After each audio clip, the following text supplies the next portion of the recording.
Welcome to the UPSC News Analysis for 28 April 2025. This deep dive breaks down key current affairs, explains basic concepts, and highlights Maine's relevant issues, all tailored for UPSC aspirants. That's right. And today we're drawing from quite a range of headlines, really looking at how global events connect back to India and your preparation. Absolutely. We'll be navigating the ongoing complexities in Israel-Gaza, looking at the Dalai Lama's reincarnation, a very sensitive topic. And closer to home, developments around the Assam, NRC, and Aadhaar, plus some positive policy news from Tamil Nadu. And then beyond that, India's role in space, public health advancements, and even agriculture. Quite a bit to cover. It is. But the goal, as always, is to give you the essential info, the analytical angles you need for your UPSC journey. Making it focused, efficient. Let's get straight into it. Okay, it's a landscape where these, seemingly separate events really do weave together. They shape our world and, well, they shape the syllabus too. A good way to put it. Let's start then with the Middle East. The situation there remains deeply concerning. Indeed. The news from Gaza continues to be grim. Yesterday, reports of at least 51 killed in Israeli strikes. Yes, and that pushes the total death toll now. It's staggering. Right. Past 52,000. Just devastating. And for us as aspirants, understanding the fundamentals here is absolutely key. It really is. You need the basics. So we're talking about the Gaza Strip, that Palestinian territory on the Mediterranean coast, borders with Israel, with Egypt. And governed by Hamas since 2007. That's crucial context. Right. And this is all part of the much larger, much longer Israel-Palestine conflict. Goes back, early 20th century? Easily. A long struggle over self-determination, statehood, those deeply contested religious sites. And Hamas itself, a Palestinian Islamist group, political entity, but also designated as a terrorist organization by several countries. That designation is significant, yeah. And when we hear about the casualties, often it's linked to airstrikes. These aerial bombardments, the impact on civilians has been just immense. It has. And the calls for a ceasefire, well, they're essentially calls for a temporary stop to the fighting, a pause in the violence. Got it. So these basic terms, they really form the foundation for understanding this complex situation. Exactly. And thinking about your prelims, you need to know Gaza's specific location. Yeah. That coastal strip, right? Mediterranean borders Israel and Egypt. And the political players, Hamas and Gaza. Fatah in the West Bank. Keep those distinct. And Jerusalem, of course, always central, always contested. Demographically, too, Gaza is incredibly dense. Around 2 million people packed in there. Highly dense. And internationally, think about the organizations involved. UNRWA, the Arab League, the OIC. They're all relevant for Palestine issues. Good point. Prelims often asks about these bodies and key agreements. Well, the Oslo Accords, those were the first direct peace attempts, remember? Yeah. And more recently, the Abraham Accords. Right. Israel normalizing ties with the UAE, Bahrain, others. Yes. And don't forget the key locations. West Bank, Golan Heights, Gaza itself, and crucially, Jerusalem, especially Temple Mount, or Al-Aqsa Mosque. All vital geographically and historically. Okay, so that's the prelims grounding. Now let's shift to the mains analysis. This current phase, since October 2023, it's a major escalation. Definitely. Following the Hamas attacks, it's intensified things massively. The challenges on the ground are, well, they're immense. A severe humanitarian crisis, you mean? Access to food, water, healthcare. Critically limited. And alongside that, serious allegations about violations of international humanitarian law.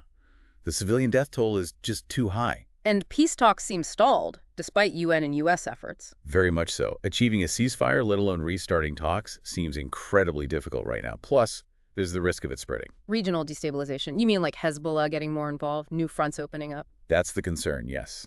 And for India, this is a really tricky foreign policy situation. Balancing our ties with Israel and the Arab world. Exactly. Yeah. Plus, protecting our energy interests, our diaspora in the region. It's a delicate act. So, thinking analytically for mains, who all the players, it's not just Israel and Palestine. No, absolutely not. You've got the UN, the Arab League, the U.S., the EU, and India, of course, each with different interests, different levels of influence. And the knock-on effects, socio-political, economic. Huge potential impacts, rising refugee numbers, maybe pressure on global oil prices if things worsen, growing anti-Israel sentiment globally.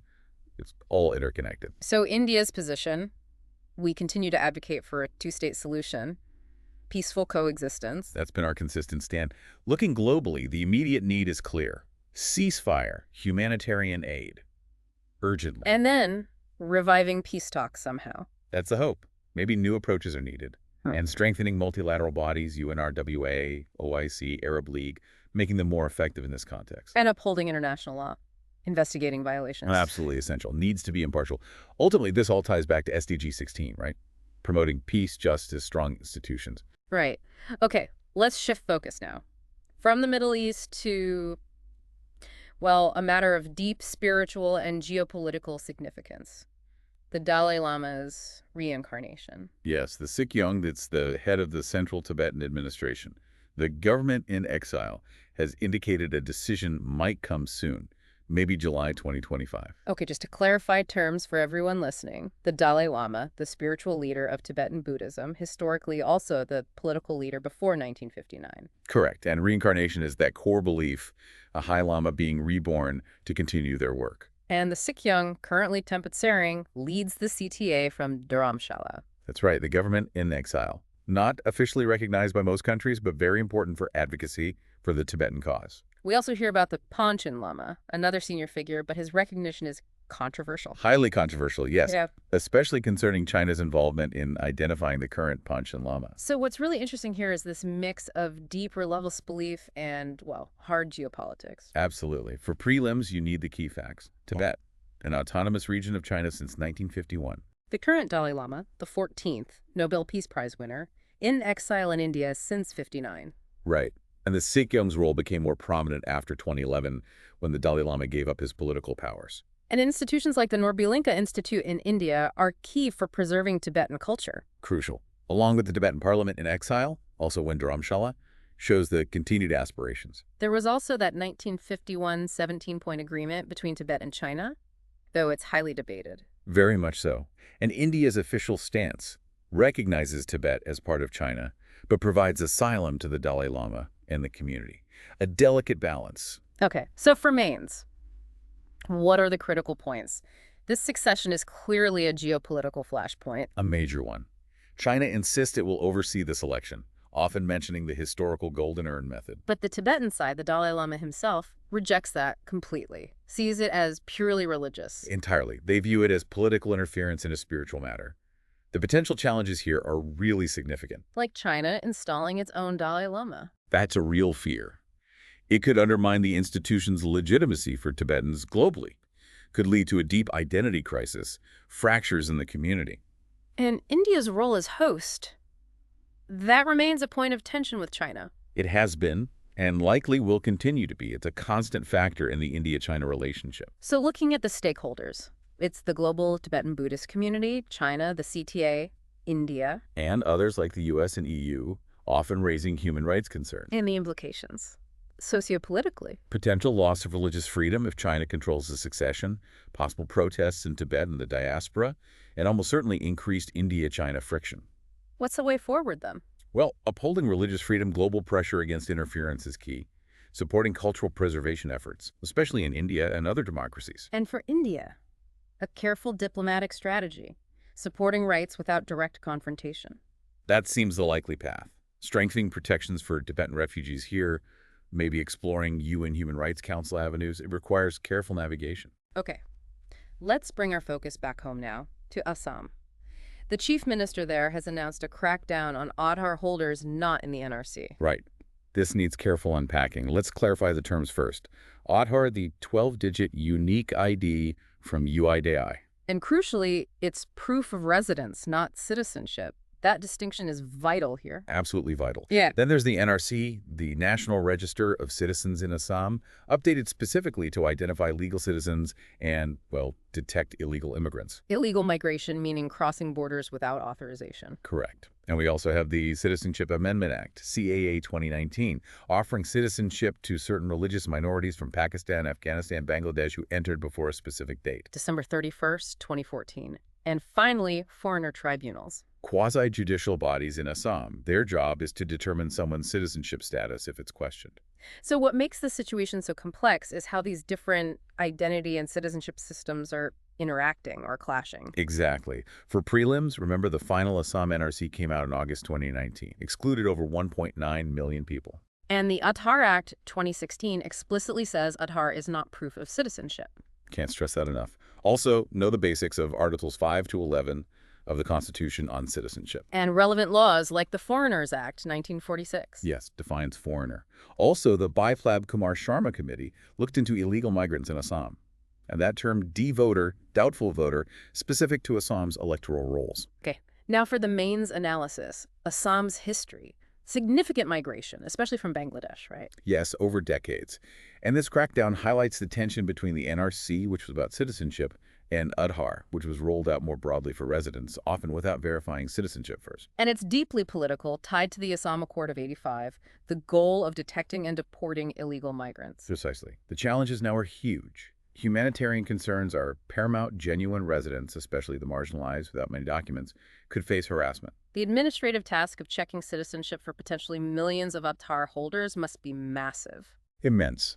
And it raises fears of statelessness for those left out of NRC and with no clear path forward.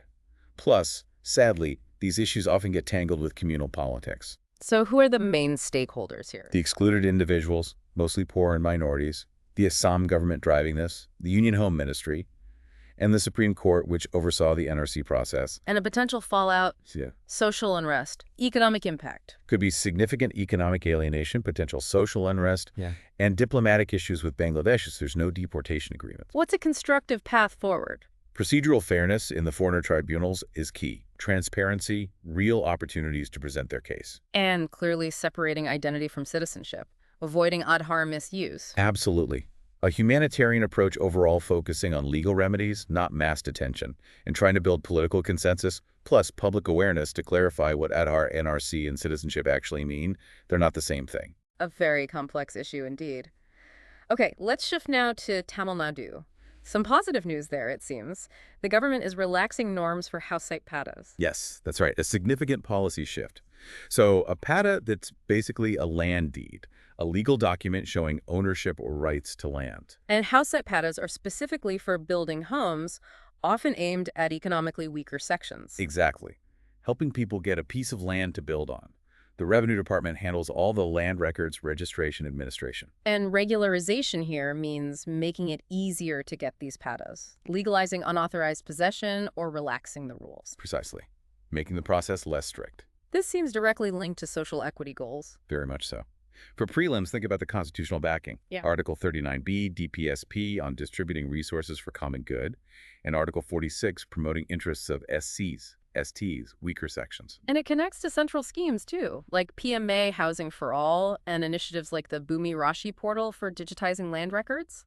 Yes, it fits within that broader framework. State-level bodies like the Revenue Department and Housing Board are the key implementers. Okay, so for mains, why is this important? Land ownership is fundamental, right? Social security, economic empowerment. Absolutely fundamental. Having land provides stability, access to credit, subsidies.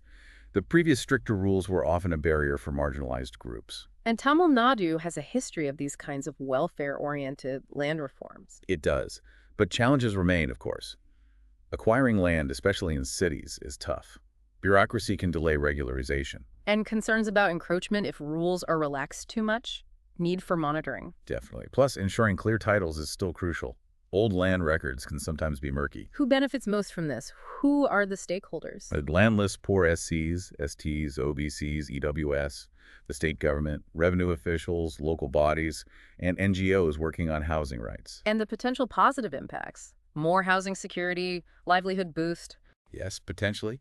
Better access to credit, maybe fewer urban slums if done well, and importantly, women's empowerment if padas are issued jointly or solely to women. So the way forward needs transparency, digital records, maybe geotagging. That would help. Plus, targeted outreach to make sure eligible people know about it, linking it with housing schemes like PMAY for amenities. That's safeguards against misuse, promoting women's land rights specifically. All crucial for making this policy change truly effective and equitable. Okay. Now, some somber news. India recently paid tribute to Dr. K. Kostarangan, the former ISRO chief who passed away. He was cremated with full state honors. Yes, a huge loss for the nation, a real giant in science and policy. Just to remind listeners, ISRO is our premier space agency. And Dr. Kostarangan led ISRO from 1994 to 2003, a really pivotal period. Absolutely. And many will also know him as the chair of the committee that drafted the new education policy, NEP 2020. Right. State honors, of course, are that formal tribute for exceptional contributions. And his contributions were certainly exceptional, spanning both space and education, two critical areas for India. For prelims, what should aspirants remember about his tenure? Key missions conceptualized or significantly advanced under him, think Chandrayaan-1, the expansion of the IRS and INSAT satellite systems. And definitely his role chairing the NEP 2020 committee. Crucial. Plus, his awards Padma Shri, Padma Bhushan, Padma Vibhushan, and knowing key institutions like ISRO HQ in Bengaluru, VSSC, and Thiruvananthapuram. Okay. Analytically for mains, his impact on ISRO, transforming India into a major space power. Absolutely. Accelerated that transformation. Enhanced capabilities, expanded applications for national development. And the NEP 2020 vision, more holistic, flexible, skill-based education. That's the goal. Preparing India for the 21st century. But both sectors face challenges, don't they? In space, global competition, tech access limits, the push for more private sector involvement. Exactly. Need for PPP, support for startups, and in education, the massive task of implementing NEP across all states, funding issues in higher education. Big challenges. Who are the key stakeholders involved? For space, ISRO, the new private players like those in ISPA in space. For education, Ministry of Education, students, teachers, universities. And the broader implications. Commercializing space tech through Antrix Corp. NEP aiming to harness the demographic dividend. Yes, significant socioeconomic goals tied to his work. Looking ahead, India needs to keep expanding space diplomacy, implement NEP effectively. Encourage the private space sector, and importantly, honor legacies like his, maybe naming institutions. As a fitting tribute, inspiring future generations is key. Right. Now let's move to public health. News about the National Institute of Virology, NIV, sharing H5N1 genome data. Yes, sharing it on a public database, likely GSIDE. This is important for global health surveillance. Okay, let's break that down. NIV, based in Pune, under ICMR, specializing in viruses, played a big role in COVID-19 too. Indeed. H5N1, that's the highly pathogenic bird flu virus. Human infections are rare, but often severe high fatality rate. And genome data is the virus's complete genetic map. Sharing helps track mutations. Exactly. It's crucial for seeing how the virus is changing, if it's adapting to spread more easily, maybe among humans. And GSID is the global platform for sharing this kind of influenza data. This really highlights global health security and the need for open science, doesn't it? It absolutely does. For prelims, remember H5N1 first hit humans in Hong Kong 1997. Rare human cases, but about 60% fatality.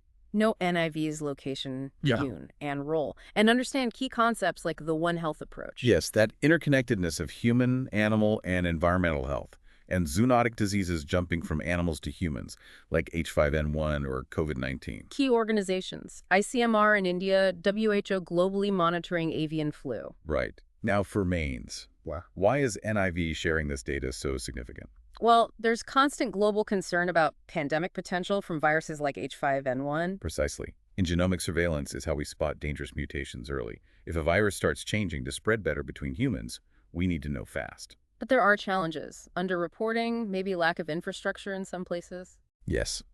And the constant risk of mutation leading to vaccine resistance or easier spread. Plus, global coordination relies heavily on timely, voluntary data sharing.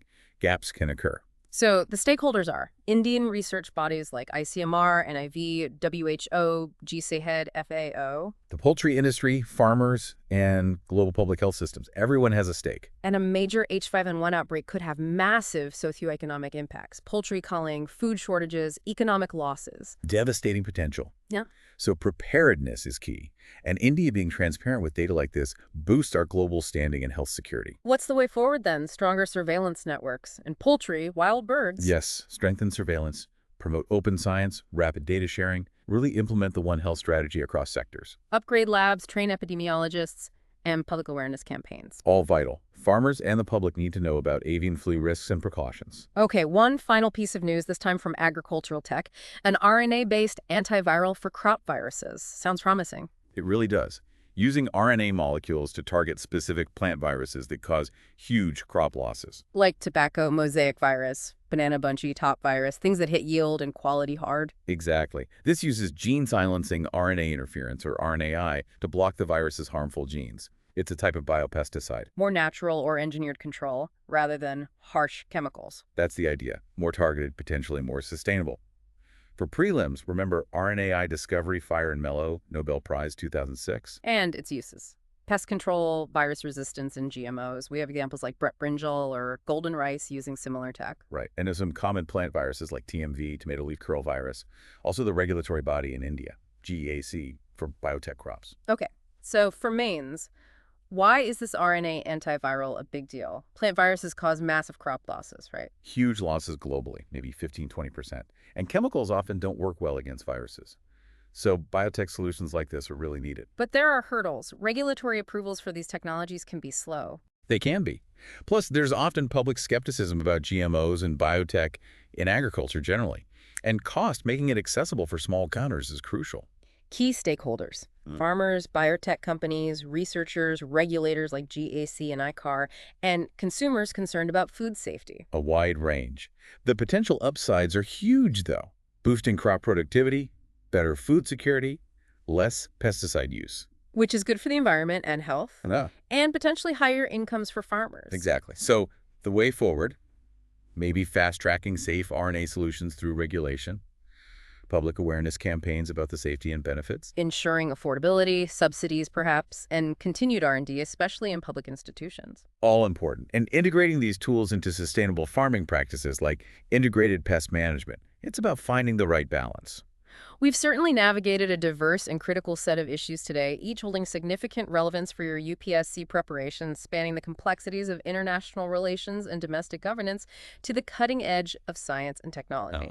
A real cross-section. We trust that this focused and insightful analysis of the day's key news provides you with a valuable framework for your ongoing studies. Indeed. By engaging with these topics, understanding their underlying principles and considering their broader implications, you are developing the critical thinking skills essential for success in the UPSC examination. Absolutely. Remember to continue your own in-depth exploration of these areas as you advance in your preparation. Keep digging deeper. Subscribe for daily updates and drop a comment to share your thoughts. Download the audio or transcript for revision. Jai Hind.